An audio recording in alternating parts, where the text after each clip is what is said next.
Hopefully my sweet platforming skills wows the gamers. Welcome back to On the Sticks, everybody. This is Mog. And Churro. Oh, Jesus. We're starting off strong. On the last episode, I got a little upset. But you know what? We're fine. We've moved past it. We've accomplished the goal. And now we gotta go in that thing. After staring at Mario's butt, yeah. Yeah. Is this when you use the cannon again? Yeah. So I noticed a green box on the other side of the level. Let's deal with that. That's metal, Mario. You don't need that for anything?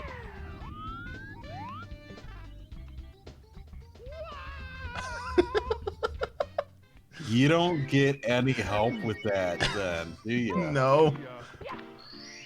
It's pretty much, it's either you got it or bust. Every sense of the fucking word. And everyone's like, you got this, right? I'm like, yeah, I totally got this. That is so stupid. Yeah, it's very unforgiving. So, I aimed like right here, right? I think so. I think you were off. Yeah, don't hit that. I think you were off to the right a tad. That should work?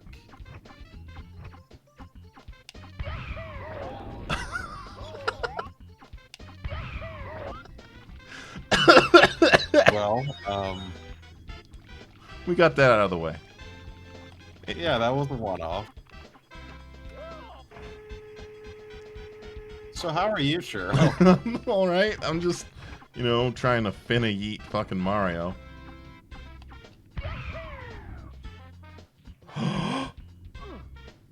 So close. Okay, I know our heading.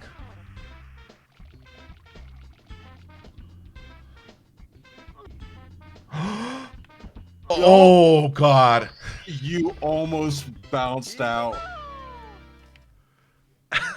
I would have been so pissed. Oh my god. Number 19, let's go. So realistically, how many stars do you need to progress? Realistically, we can do Bowser right now. Is there more that you could do, that you want to do before then? Yeah, before we do this, I want to unlock the cap. I got hiccups. Oh, is there a special hat? Yeah. Look at Mario's ass, and we go into the sky. Why? Welcome to Wing Cap Course. Step on the red switch at the bottom of the tower in the center of the rainbow ring. When you trigger the switch, all the red blocks will you find will become solid. Let's go. Shut the fuck up. Flawless. Damn it. So just collect the coins? Collect the coins for the star, yeah.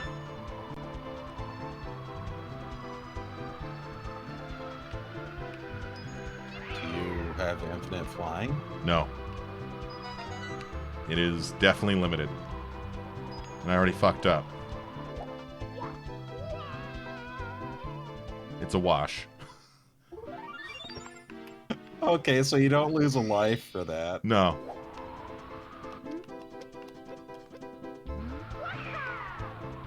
I love the idea of Mario just ass slamming himself from the sky. Yeah, dude, it's like how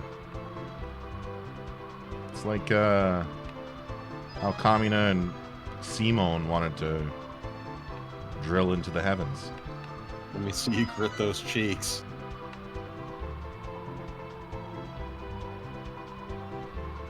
You know, whenever I talk to Thandros about that anime, he loves it, but he hates like the second half.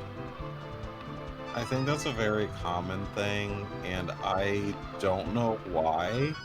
I get not enjoying it, but hating it is so weird to me. Wait, do you need to do it again? Yeah, I have to do it again. Because I was slow.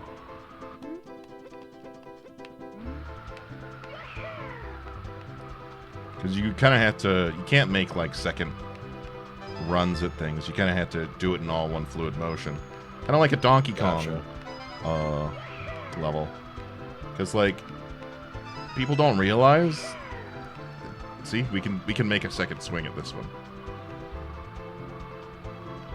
That like the Donkey Kong games, they're all about rhythm, in my opinion. Like every level has like a flow to it in a sense. I can see that, yeah. Barely made it. I would waste the most lives during the mine parts of that game. Those are like my favorite parts, and I feel like they utilize them less and less as the game went on. Whereas like the second one, they use them a lot. Yeah. But I feel they're way more well designed. Which one was your favorite Kong to play as? Dixie. Diddy. Yeah, Dixie was pretty good. Diddy, like in the first game, I always played Diddy. Like the only good like pro of old Donkey Kong was the fact that he could just one shot everything. Being able to glide is such a massive deal. Oh yeah, 100%. Yeah, Dixie's mobility is pretty fucking great, and like she's actually needed for certain parts of levels. What was the baby one called? I don't remember. That's the He one. was just another strong one, right? Yeah, pretty much. I think it's Kiddy Kong.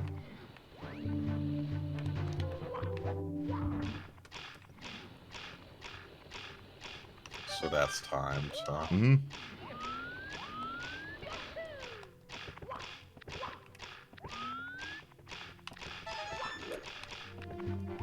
Holy shit. Yeah. Oh man, you're making me nervous with these.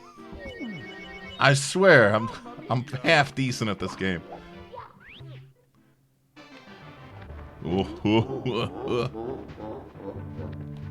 You know, I thought that would like scare me when I was a kid, but it didn't.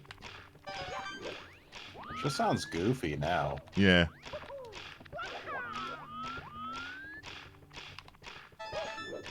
What was the scariest thing in a video game when you were a kid?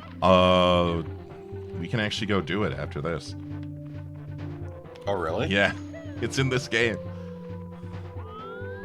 Like, it's still kind of scary to me today. And this is coming from someone who is a die-hard fan of horror games. You play a lot of them. You got a punch, right? Yeah, I just don't like using it. Doesn't seem very Mario. It's whatever. I feel like Flood is a better utility than his punch. If I don't get this star on this run, I'm not going to worry about it.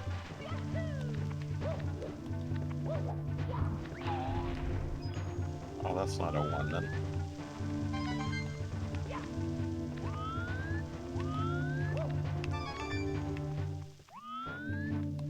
Oh, I don't like those. See, I'm not as good with platformers as I used to be. Oh, me neither. And this would just fuck with me real bad.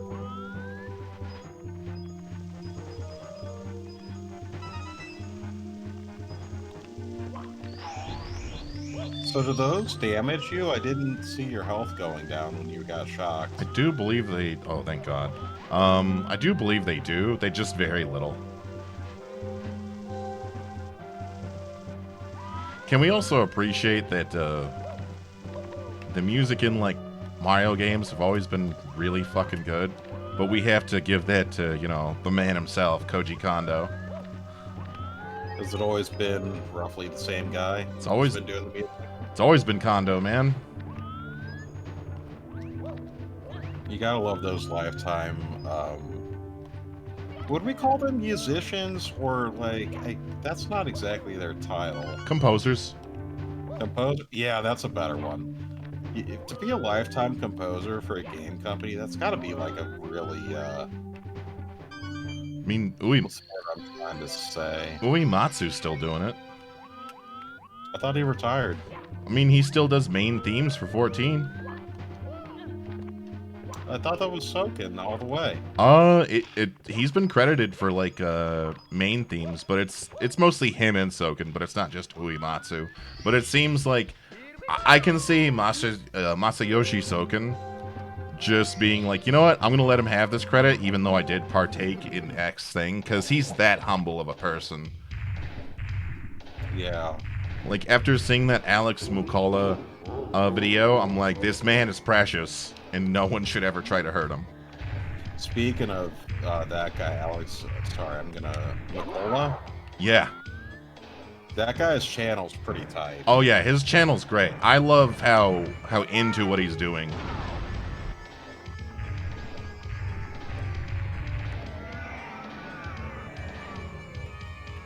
Have you seen his video about the Shadowbringers theme? Yeah. He goes real in depth with it. Oh yeah, I love his music analysis because the thing is he uses a lot of uses his knowledge as a producer, but he also uses music theory as well, and that's also impressive to me because a friend and I took like a year and a half of music theory in high school, and we were fairly into it. I'm not familiar with music theory. Can you give me like a brief summary on what that means? So music theory is essentially the basis of what music is formed upon. Like, you know, your bass clef, your treble clef, essentially like timings. So you have 16th, 8th note, quarter note, half notes, and it all comes into play when it comes to music theory. Essentially making it not sound like a jumbled mess. Yeah, but it's also essentially how to learn how to read sheet music. Okay. Yeah. Now, is sheet music still a big thing? I mean, for some people it is. I'm well aware there are musicians that don't use it as much now.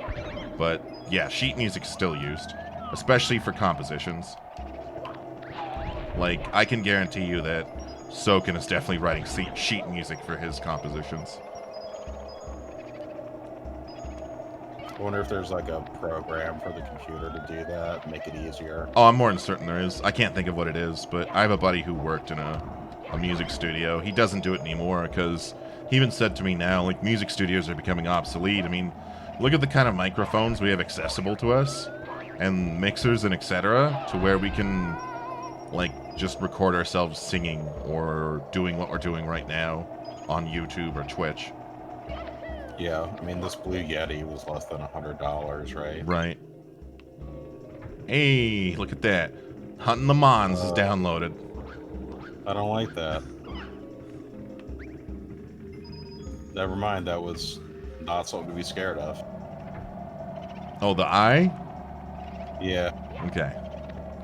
The scariest thing I remember seeing as a kid that got me. This room?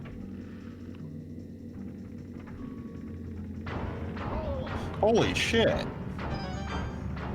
Yeah. Can you kill it? No, it's invulnerable.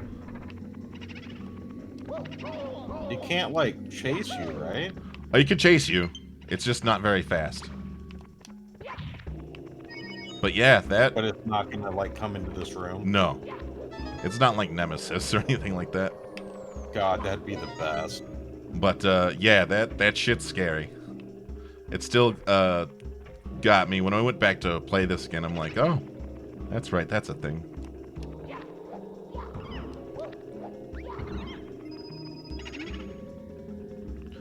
Oh yeah, ghosts don't die. I think you just killed it, though. Yeah.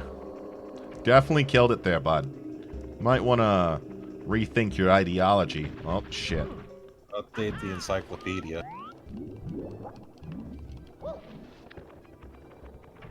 Now you thought that.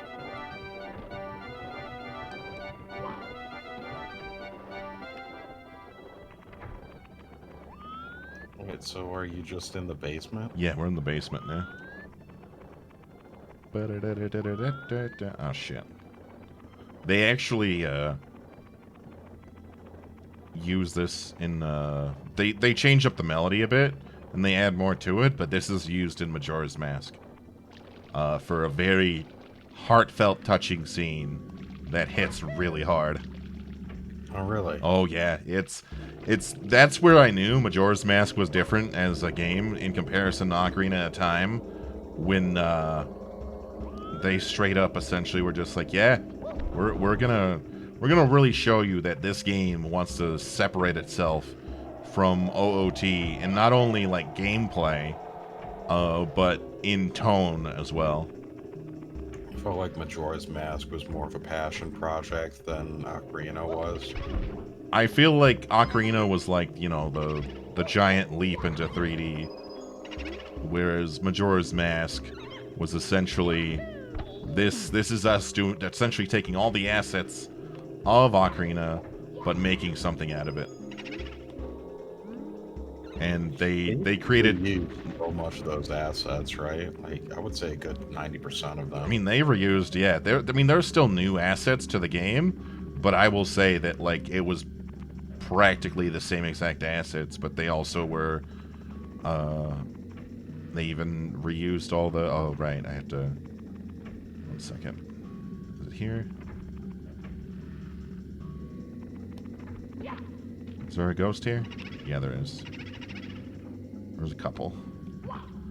But yeah, they pretty much reused all the old assets of Ocarina, and they made the superior game in my eyes.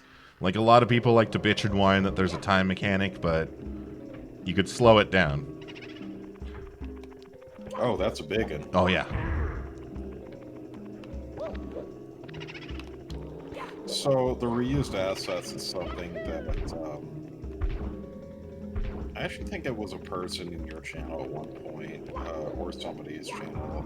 They were stating that the Final Fantasy VII remake sequel would be out in like less than a year from the original remake because of all the reused assets they could just do. And me and a lot of other people were like, "There's no way. It's gonna be several years in between." Oh, it's gonna be a minute, yeah. There's gonna be at least 2 or 3. Like, I can see being optimistic that it'll be out in a year, but that's a hell to the no. Yeah, but like a few months, that's kind of ridiculous. Yeah, that's not thing was human. based on like them just being able to reuse the assets. It's like, my dude, do you not remember Square Enix? I don't remember. You got rid of Nomura too, so that's like a big shift in things. I'm sure that's going to slow things down a bit. Oh, I'm pretty sure it will. Like, I think I know who it was that said that, because I remember that being said. I'm like, yeah, I kind of can see that, but I don't see it being that fast and that efficiently done. Because even if they used all the character models, which they very well might, that's still a lot of environments. Mm-hmm.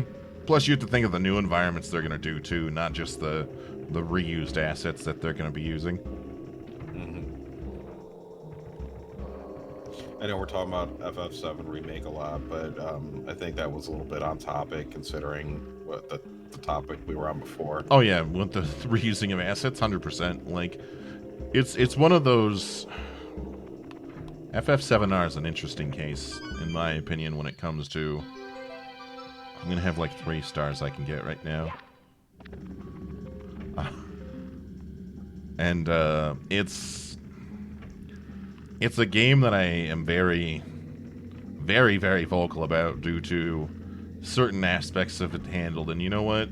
Due to intro grade coming out, I'll try to stay away from spoilers, since I know people who probably didn't even want to bother with getting a PS4 were just like, I'll just wait for a PS5.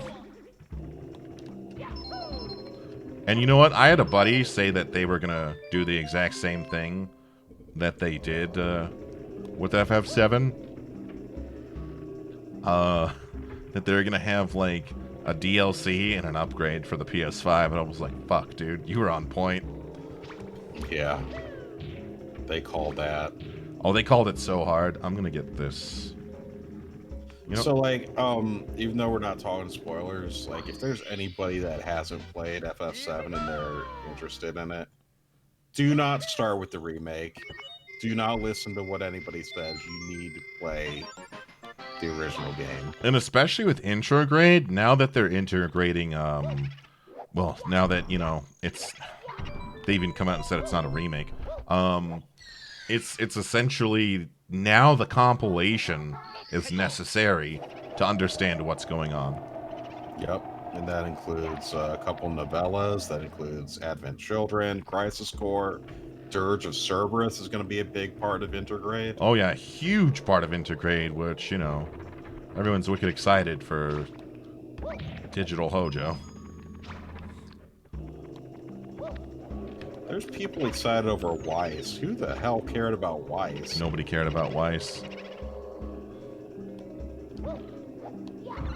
All I know is they could have made a really cool game with Vincent, and they fucked it up. So weird. Vincent was kind of a one-dimensional character in 7, but he had a cool design, so I get it. Oh yeah, absolutely. And that's the one thing I think when I was a kid, I'm like, yo, Vincent's so cool. Then I got older, I'm like, you know what? He's cool, but like you don't really find out anything about his character until like Disc 2. And even then, the character development we got from him after that was in Advent Children, and then Dirge came out, right? yeah, Dirge definitely laid out some parts, but then what was the anime that they did or whatever that like kind of like filled that out? Oh, I don't know. But it was essentially was about like his backstory and Lucrezia and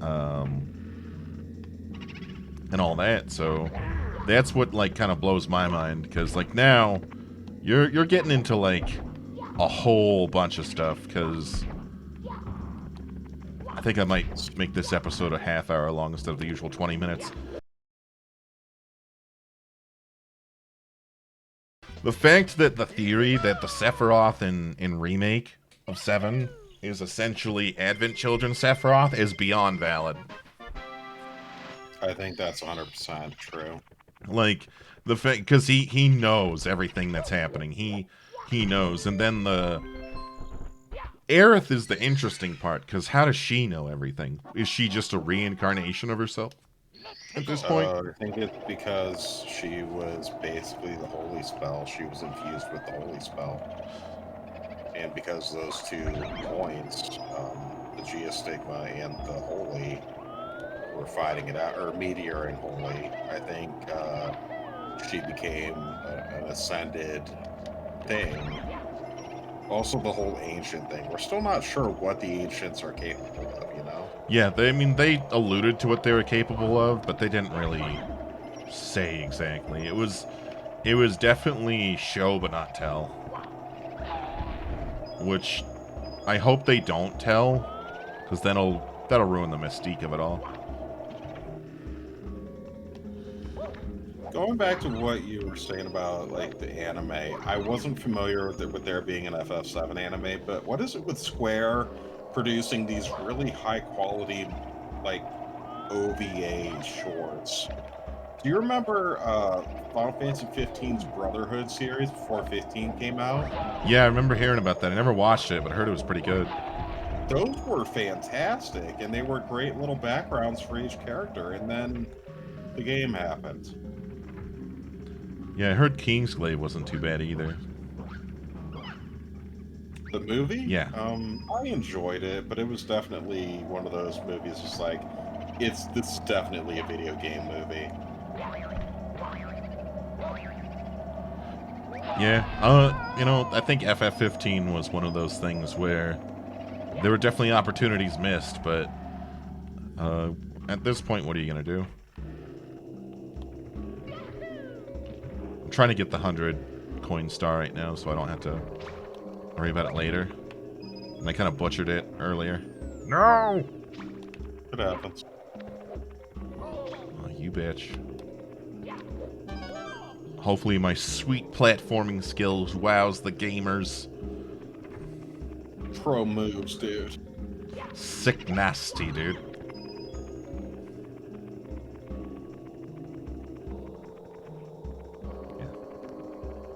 Notice me, senpai. Notice me. So they really don't, there's really no rhyme or reason for these eyes just hanging out, are there? Not really. I mean, they're supposed to be like enemies, but they're easy to take down. Do they even move? No, they can't. They're static. Unlike the boos. The boos are So capable of moving. they don't do anything. They don't even attack. They attack. Oh, beans. When you say beans, I always think of that one like Game Grumps bit they had. It's like, don't. Which one? There's so all the. I'm trying to remember it because it's been a while since I've seen it. It's like, you're so full of beans. It's like, don't sass me. Oh, God. Floor master, try to grab us. Like, hey, come here, I just want to be friends, guys. No, you don't. You want to touch on me all over. No, that's not true. Hey, just come here for a second. Within touching range. No. I don't want you to put your fingers on me. I'm gonna slap you right in the butt, mister. No, you're not. I'm Not if you can't gonna. catch me. Oh, God, you catch me! I got you, girl. I'm just gonna put her right here in front of me. And Wait, whatever happens, happens. You're so full of sass today. You are so full of beans. Ah, come on, man. What the fuck is up with that bullshit? I'm more perplexed than anything, but it's fascinating. Damn it! Oh. I just want to bop your head so I can get your bullshit coin. You fuck. But you didn't bop it. I didn't spin it either. You didn't shake it. Ow! So, it reminds me of the shake weight. Have you ever seen one of those in person? I've seen a box of them, but I've never like seen them used in person. I feel like Neither have I. so. Before I get these stitches out, I told Mary Ann in the FC that I'm gonna get like a cone of shame and put it on my head, because they're not very expensive. I looked into it. Because you know how like when dogs get like surgery, they have to have cones on them so they don't lick whatever they're, you know, trying to get to. It's basically just a sheet of plastic, right? With some Fuck it. button snap. Yeah.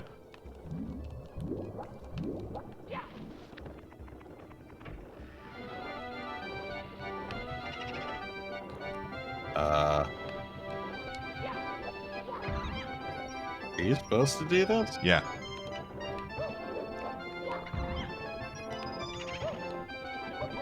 What kind of hell carnival is this?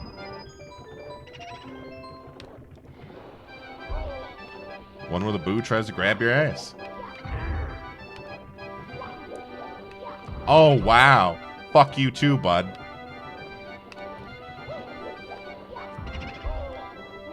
Such a Minnesota way to say that. You're not even from there. So there's like a Canadian rap video out there. I can't remember what it's called, but it's pretty good. And whenever they're just like, "Oh, yeah, fuck yeah, bud." And I'm just like, that sounds more like Minnesota than Canadian, but I'm going to roll with it.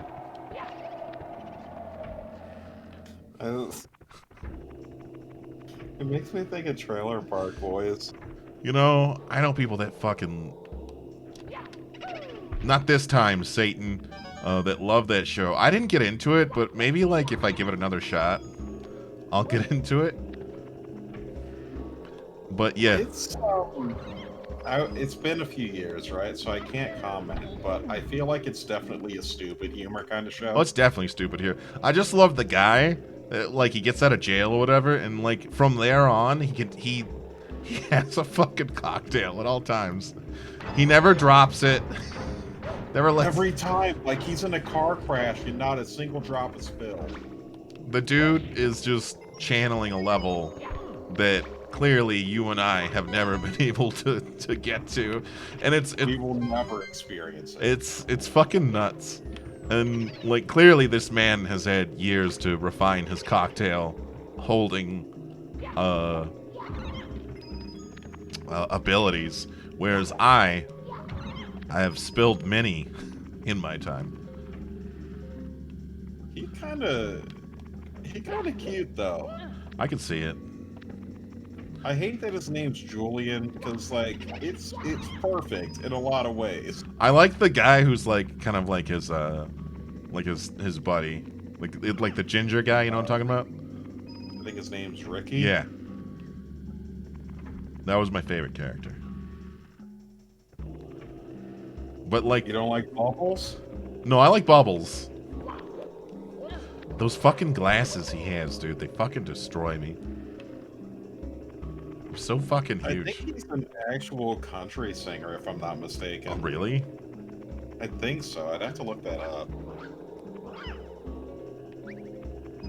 I gotta Google it 1 second. What the fuck is Bubbles from Trailer Park Boys' real name?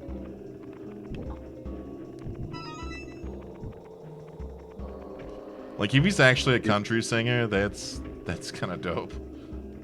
His name is Mike Smith.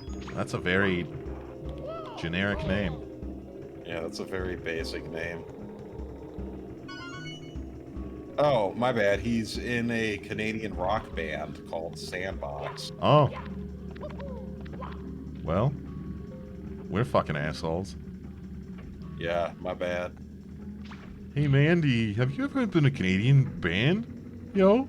Jesus, there's gonna be so many people that aren't even aware of this name. Fucking love it. Trying to see if he's ever like released a CD or anything, and I'm not seeing anything. So, this video's definitely gone over our usual allotted time. So I'll try to do this as fast as possible, and we'll end. This will probably be the longest in the history of On the Sticks. This will be the longest episode we've probably ever done. As much as we can say that 5 episodes in. Right? Look at me, Papa. Notice me, Papa. Don't go out for milk again. Yeah, don't go out for milk, and don't get a package of cigarettes. Shit. Oh wait, I have to go through that door. If you would like to leave us and go grab some milk and or cigarettes, leave a like, comment, and subscribe. Right. Like, comment, and subscribe if you are lactose intolerant as well. Mog says, You know, it really feels like it's a cop-out when you use that as an excuse that you can't eat ice cream. it's, for me, it's not a cop-out. That's just fucking reality. No, like, you're not allergic to it. You can suffer like the rest of us. But it hurts.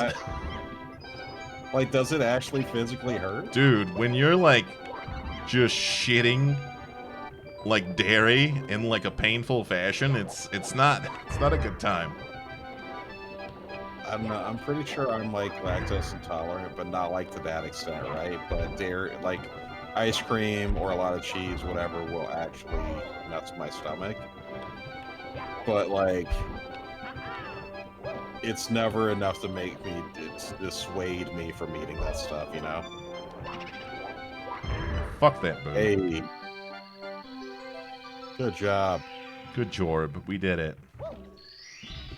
Here we go.